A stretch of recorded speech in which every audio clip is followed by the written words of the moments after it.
Hi, my July 30th birthday babies. Come on in because this video is all about you.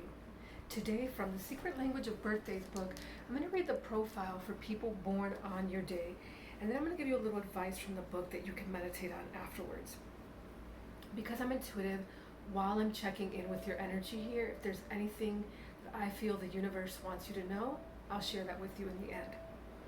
And with that being said, I want you to know that even though this video is about you, it is indirectly about everyone else. Because you're here, it tells the universe that you want to know more about yourself, you want to better yourself. And because of that, everyone in your circle and everyone who you come in contact with is going to receive from that betterment of yourself. So let's get into it. All right. So July 30th is the day of tangible presence. Those born on July 30th make their presence felt in a very physical fashion indeed. Not only are they individuals of substance, but they also have a sense of how material aspects of life operate.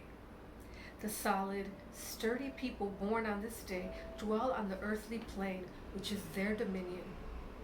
And it may be hard to convince them that they should develop their spiritual side. Taken up with the here and now, with the energy of doing things, they do not specialize in introspection or philosophical detachment. Most often, July 30th people express their thoughts and creativity in a very forceful and or sensuous manner. Yet in their later years, they are often more open to consideration of metaphysical questions. One reason for this is that the subject of death is an extremely difficult one for July 30th people to handle. On the one hand, they find it hard to believe in a total end to their existence, and on the other, equally difficult to have faith in an immortal soul. An interest in religion and philosophy will often surface in them after their second Saturn return, around the age of 56, opening up a whole new dimension in their lives. Until that time, they will continue on their extremely pragmatic, earthbound course. The subject of love may also be painful for those born on this day. Many July 30th people find it difficult to reconcile pure love with physical needs and desires, and consequently seek unusual, odd, and out-of-the-way expressions for their feelings. Their difficulty in finding a satisfying, normal, and straightforward love relationship may also awaken a powerful fantasy life, leading them into perilous situations. Some July 30th people unfortunately become resigned to the fact that true love is out of reach and impossible to achieve. Those that allow such an admission to color their general outlook with a cynical cast can become arrested in their personal development. Physical activities of all kind interest July 30th people. Even more delicate, less robust men and women born on this day generally display a marked interest in sports, the human body, beauty pageants, and modeling, and all types of glorification of the human form. Thus, interests can be highly aesthetic and artistic, or merely common and vulgar. July 30th people find it extremely difficult to deal with irrational fears and phobias, and can be bewildered by terrors which surface unexpectedly. They are often unequipped to cope with such anxieties unless they have a previous mental or spiritual training to fall back on. However, such irrational experiences can arouse their curiosity about what lies behind the objects of the apparent physical world around them. This can be just the impetus they need to develop an interest in spiritual matters. Challenge-oriented, they will want to overcome their fears and conquer their weaknesses, which can lead to real personal growth.